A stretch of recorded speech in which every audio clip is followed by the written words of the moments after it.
In a small coastal village nestled between the towering cliffs and the roaring sea, there lived a group of people who depended on the bountiful waters for their livelihood. The river that ran through the village was their lifeline, providing them with fresh fish and clean water for their crops. However, the villagers had become careless over the years and had started dumping their wastes and dirt into the river, polluting its once pristine waters. The sea goddess, who watched over the village from her watery domain, grew angry at the disrespect shown to her beloved river. She knew that she had to teach the villagers a lesson to make them understand the consequences of their actions, and so she decided to curse the village. One foggy morning, as the villagers woke up to go about their daily routines, they found themselves unable to move. It was as if an invisible force was holding them in place, preventing them from going about their normal chores. Panic spread through the village like wildfire, and the villagers soon realized that they were under the sea goddess's curse. As they trembled in fear, a shimmering figure rose from the waters of the river. It was the sea goddess herself, her eyes flashing with anger and determination. She spoke in a voice that boomed like thunder, echoing through the village. "You have desecrated my river with your filth and waste," she thundered. "For your sins, you shall pay a heavy price. From now on, before any woman in this village can bear a child, her husband must first lay with the Mermaid Twins, who dwell in the depths of the sea. Only then can your wives conceive. This curse shall plague the land for generations," the sea goddess added. The villagers were horrified by the sea goddess's pronouncements. They knew the Mermaid Twins she spoke of. They were known as Omishewa and Omilewa. The Mermaid Twins were said to be the daughters of the sea goddess herself. With their long flowing hair and shimmering tails, they were the most beautiful creatures the villagers had ever laid eyes on. At first, the men of the village were hesitant to fulfill their strange and unsettling obligation to the Mermaid Twins. But as seasons passed and their wives grew desperate to bear children, the men had no choice but to succumb to the whims of Omilewa and Omishewa.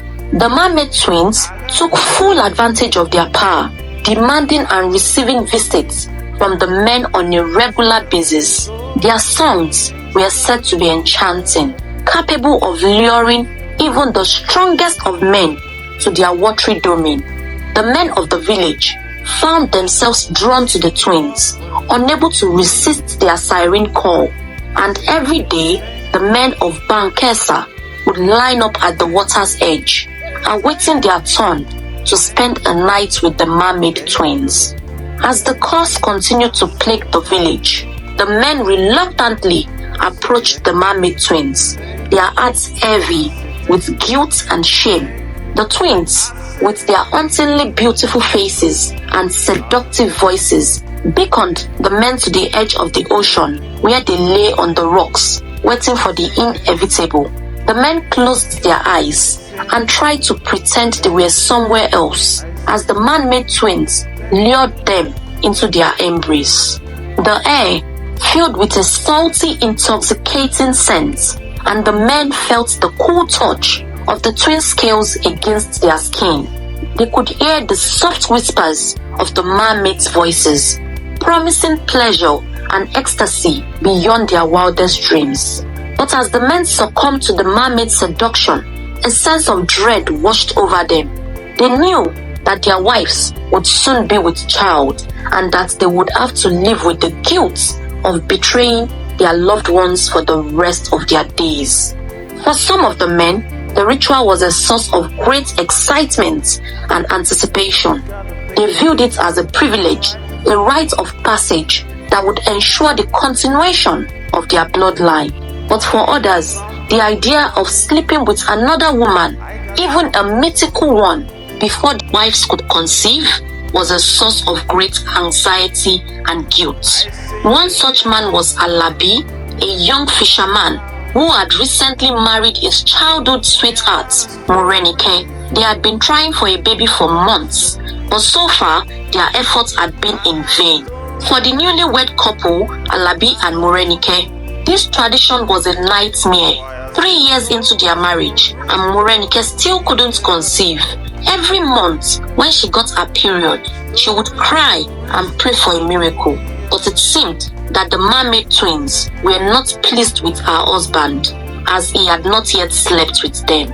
Despite the pressure from the villagers, Alabi stood his ground and refused to sleep with the Mermaid Twins. The villagers were outraged and accused Alabi of bringing a curse upon the entire village.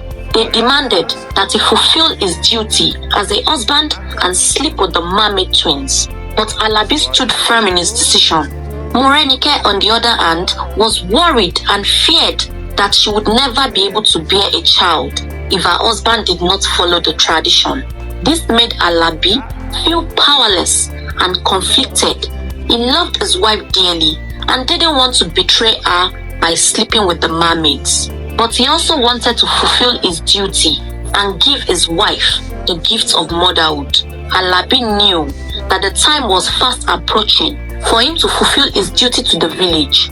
But the thought of betraying Morenike just filled him with so much dread and guilt. As the years went by, Alabi watched as his friends and neighbors all had children of their own, while he and his wife remained childless. They had tried every remedy and prayer they could think of to conceive a child, but nothing had worked, and their home remained empty and quiet, haunted by the ghost of a child that never was. Alabi found himself unable to sleep, tormented by the visions of his wife's tears and disappointment. He knew that he had to find a way to fulfill his obligations to the village without betraying the woman he loved. One night, as the full moon shone brightly in the sky, Alabi decided to sneak out of his house and head to the river where the Mermaid Twins were said to dwell. As he stood gazing out at the swirling waters below, he heard a soft, melodious voice behind him.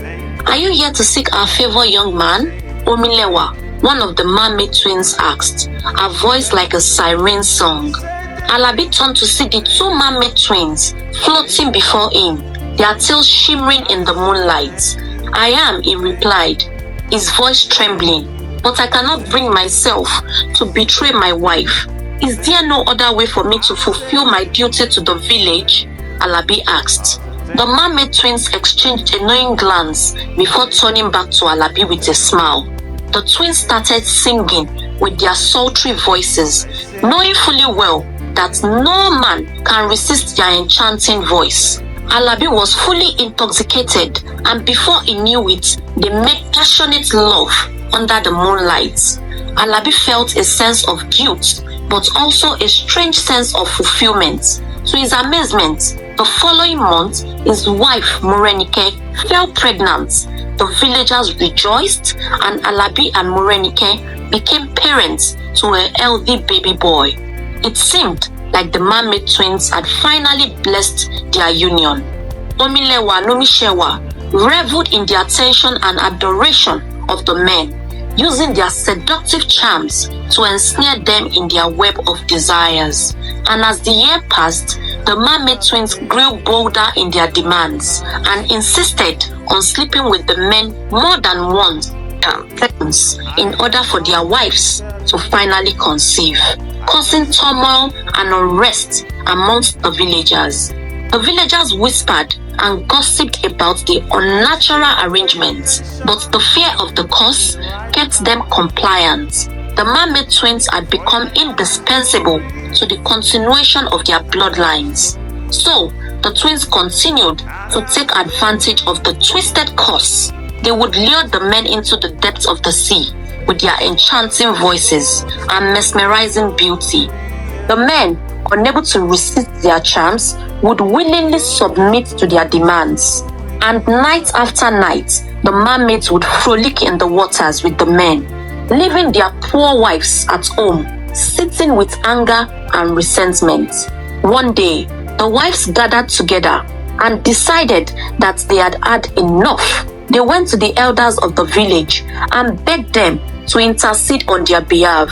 They pleaded with them to speak to the Mermaid Twins and asked them to lift the curse that had been placed on the village. The elders were hesitant at first.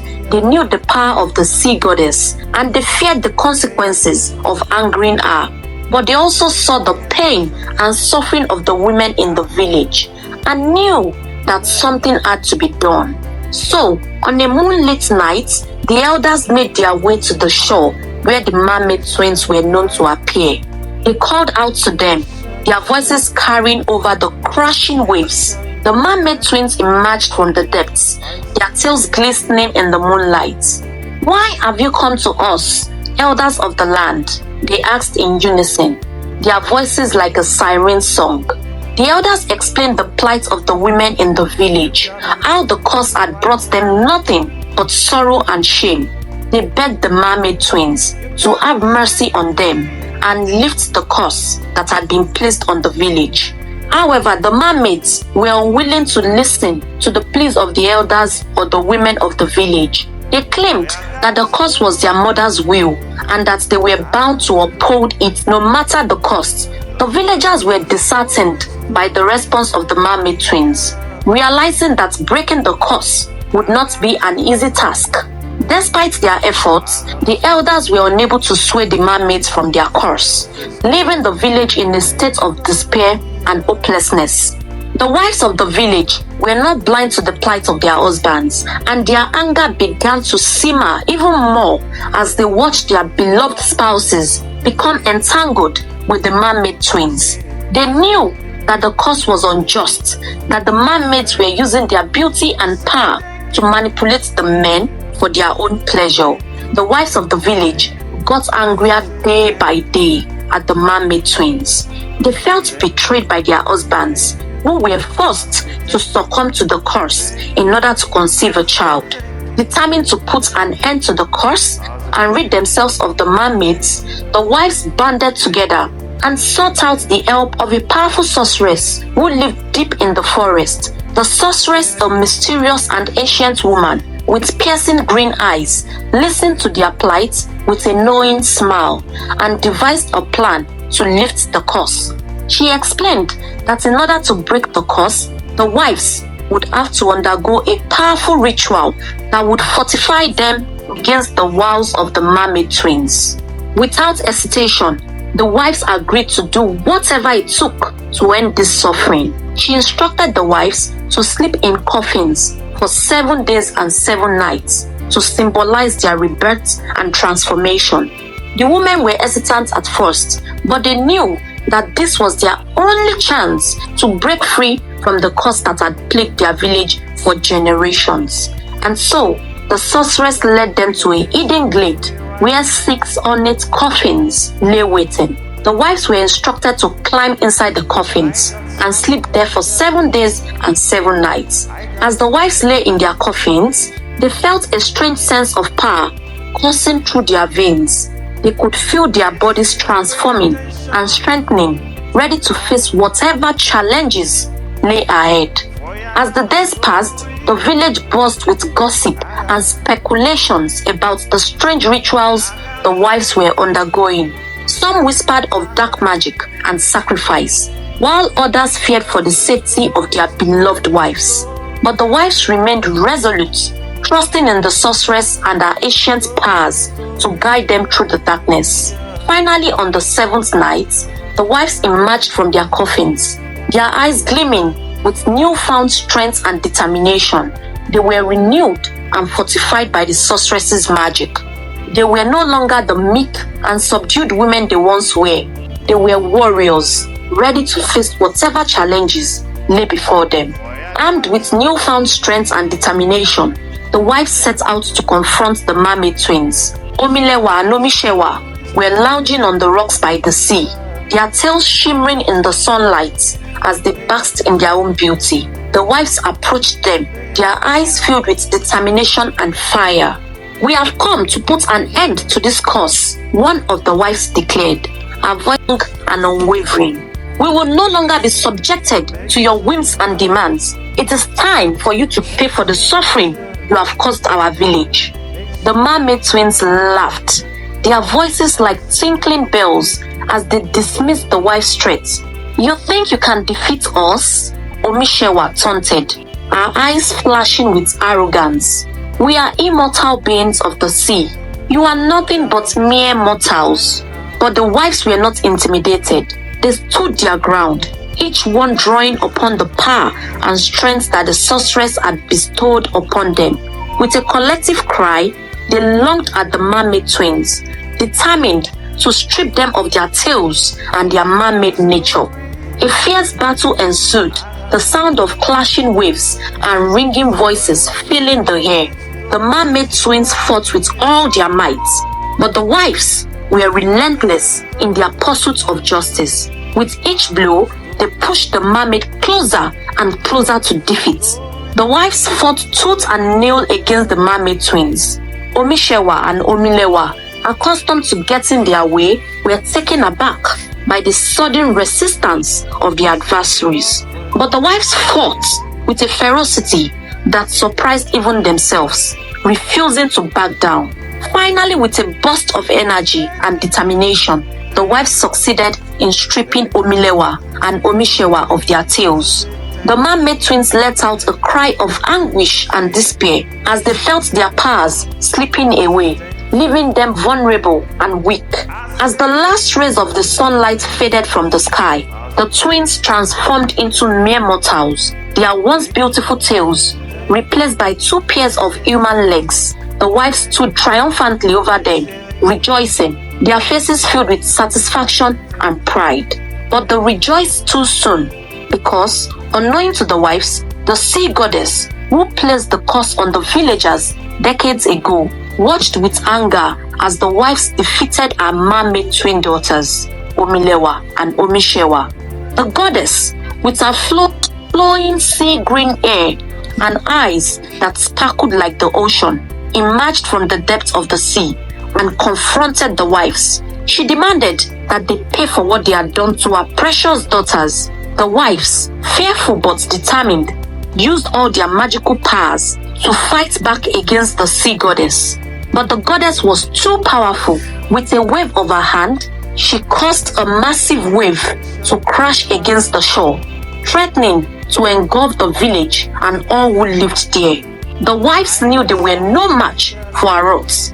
Just as all hope seemed lost, a mysterious figure appeared on the horizon. It was the powerful sorceress that had fortified the wives with magical powers. The sorceress, with her long cloak and eyes that glowed with an otherworldly light, joined forces with the wives, and together they unleashed a barrage of spells and incantations, the air crackling with magic as they battled the sea goddess and her destructive forces. The sky darkened as lightning flashed and thunder rumbled, the very earth shaking beneath their feet. The sea goddess, furious at being challenged by mere mortals, fought back with all her might, but the wives and the sorceress were determined. In an epic showdown, the wives and the sorceress combined their powers together to create a barrier of light that surrounded the sea goddess, trapping her in the cage of energy.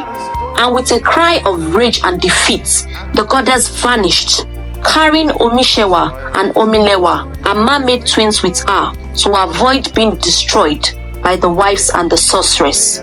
The wives walked back to their village, their heads held high and their hearts filled with a sense of victory. Their village erupted into cheers and applause as the wives and the sorceress stood victorious, their faces shining with triumph and relief. The curse had been lifted, and the villagers could finally live in peace and harmony once more, thanks to the bravery and determination of the wives who had fought for their freedom. The moral lesson of this story are numerous. Firstly, we should learn to respect boundaries. The curse by the sea goddess wouldn't be in existence if the villagers had respected the sanctity of the river. Another major lesson is that we as humans are capable of more than we can imagine, as long as we are determined. The wives defeated their oppressors through determination. Make sure you share this video, like and subscribe.